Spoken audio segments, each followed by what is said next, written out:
People suck at keeping promises. Like, they're really, really bad at it. And you might think, okay, well, he's a little bit cynical, but let me be a little bit more empirical with this thought, quantitative. Let's take a couple of different types of promises in our culture that we're not that great at, right? What's one common promise that we often make, one commitment every year? Well, the New Year's resolution, right?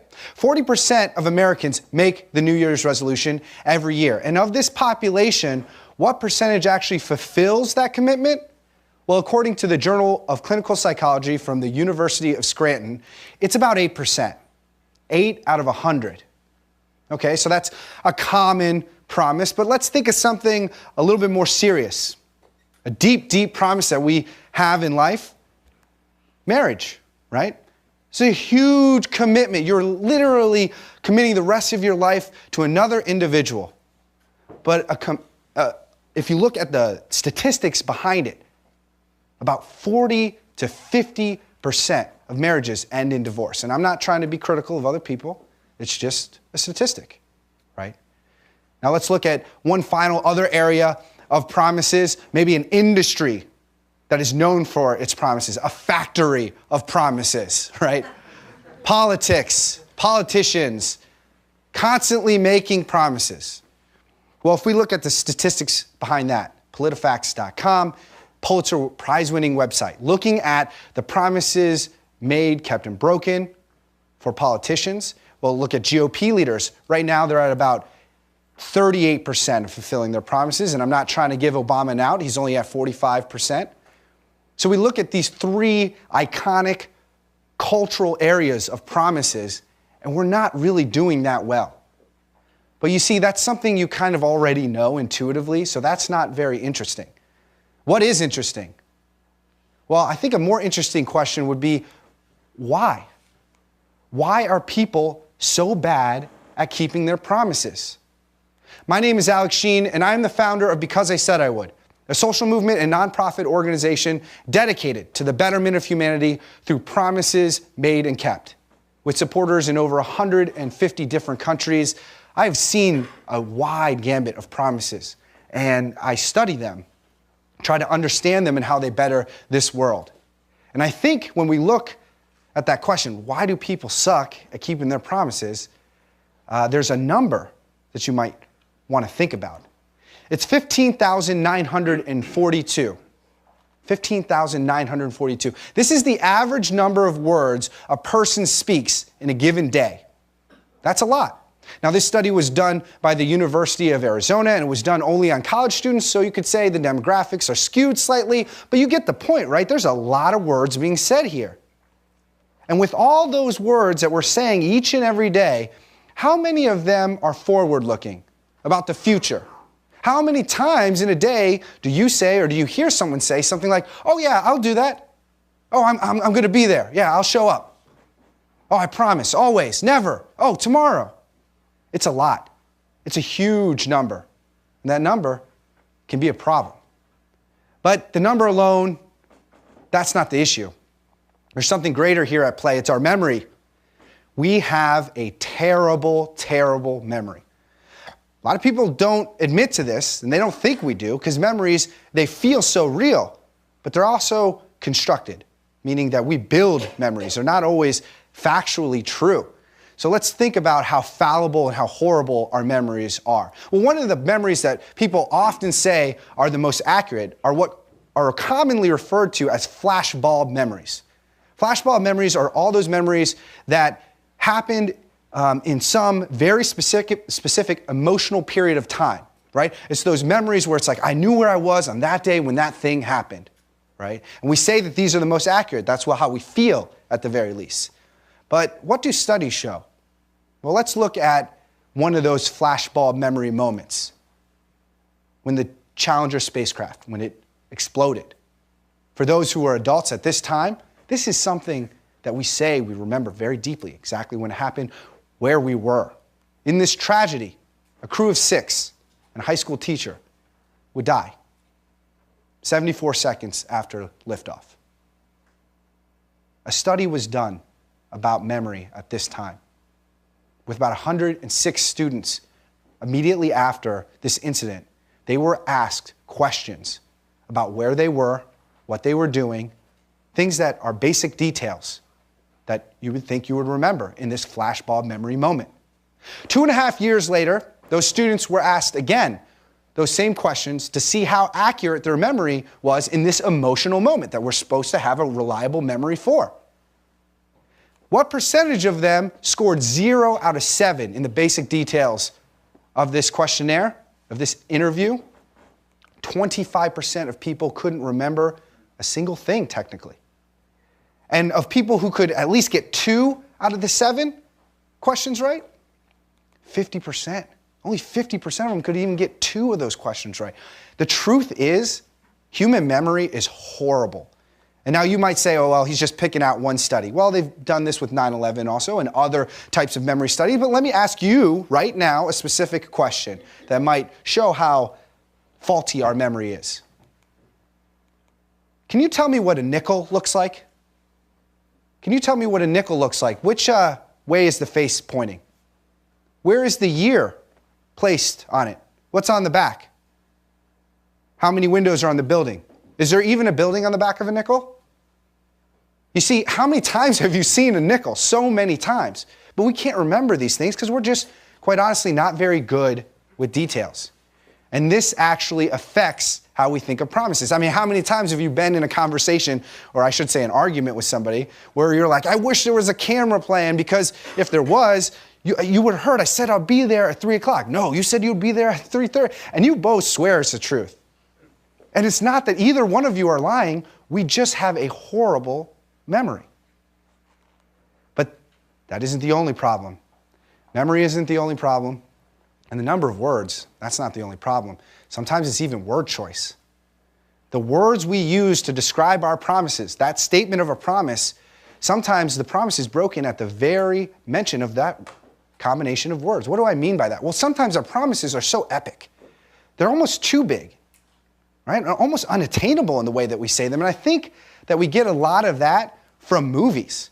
I mean, think of every movie you've ever watched, every book you've ever read. At the core of the story is a commitment, a promise made, broke, or kept. You know, it's there. And I think that starts to rub off on us, that our promises have to be so epic and movie-like sounding, right? You know, we're on the top of the mountain holding Simba and, you know, the drums are playing and that's what we think promises have to be, this big epic thing. So we make them so big that they're almost unattainable.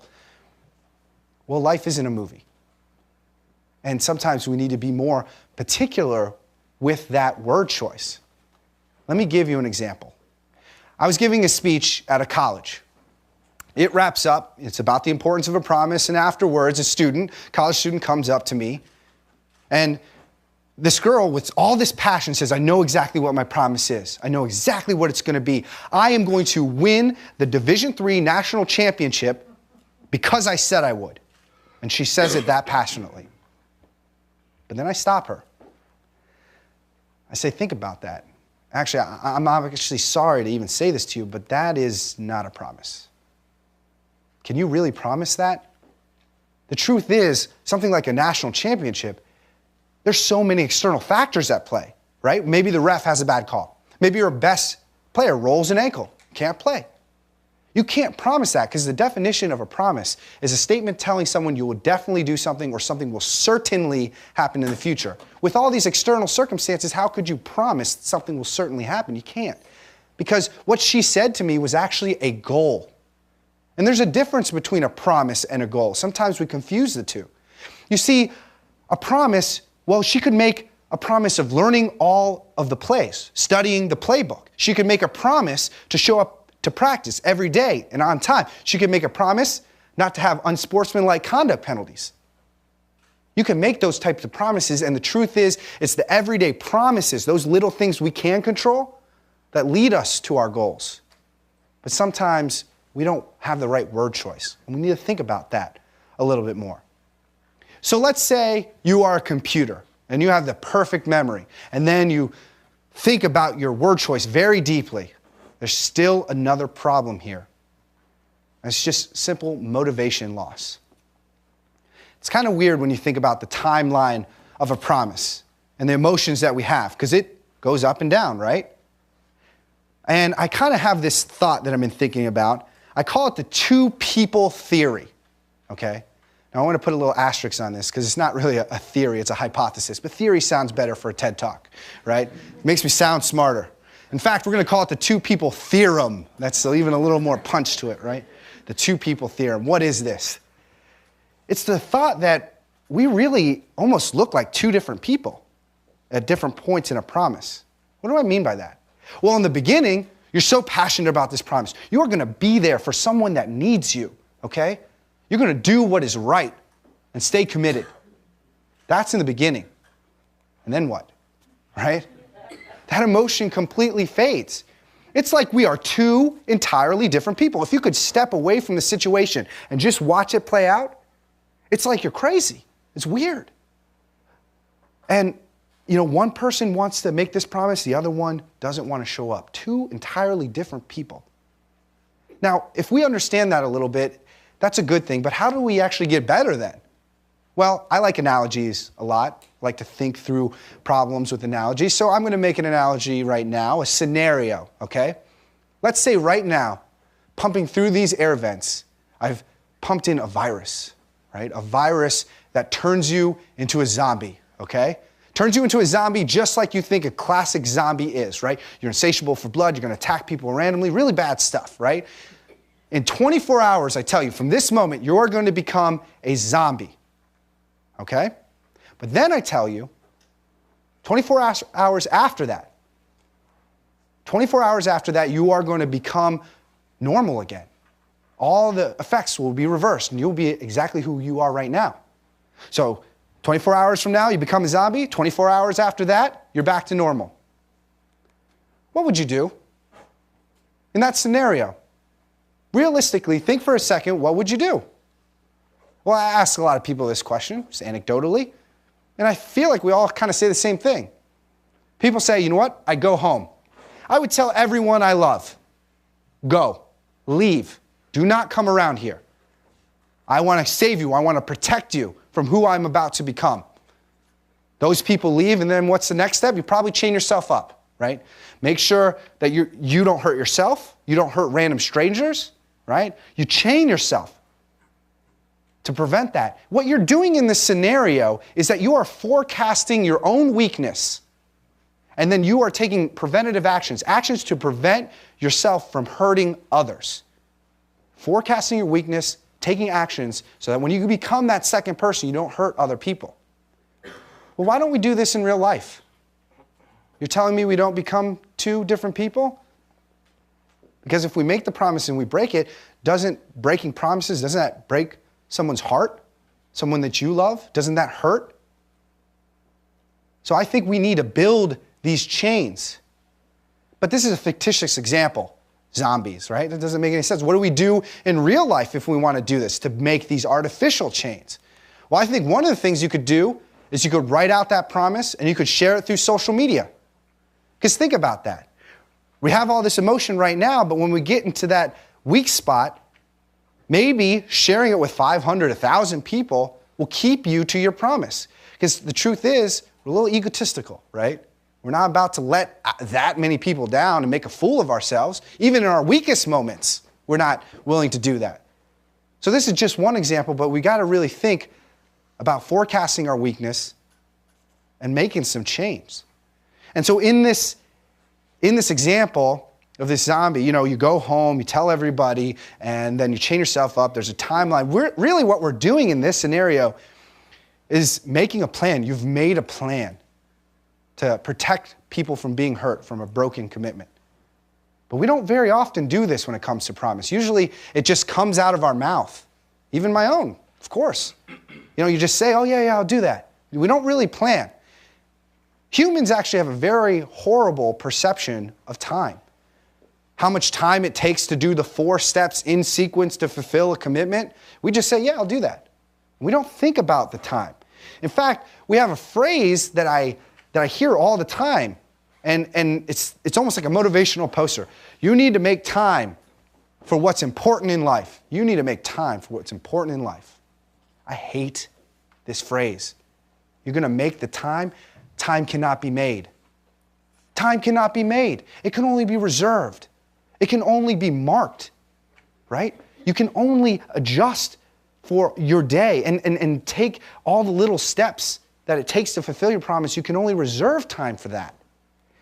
But not many people do that. Not many people take their schedule and put each little step in a promise on it to ensure that they are following a sequence that hits a certain date to fulfill a promise. They don't do that. We just normally just say that, and that's a problem.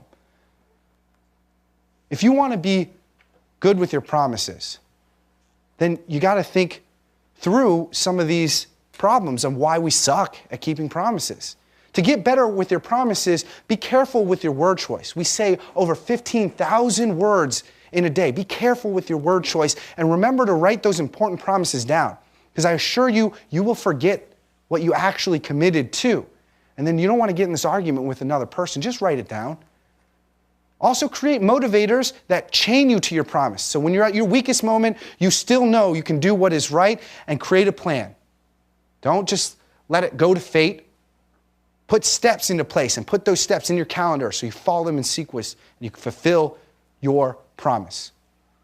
Because that's what we need in this world. People who are reliable, who fulfill their promises. The challenges that we face, they are great. Humanity faces these challenges, and you see them on the news. This pain and this suffering. And sometimes the adversity is so great that we start to think that the only thing that will solve it is a miracle solution. Yeah, we just need $1 billion of funding. We need to change the laws, right? We need a new technology to be developed, or a miracle cure. A miracle, that's what we need. Well, sometimes we don't need a miracle. Sometimes we just need people to do what they said they were going to do in the first place. To be there for your friends and your family. To fight for a cause through thick and thin. The promises that we make this world.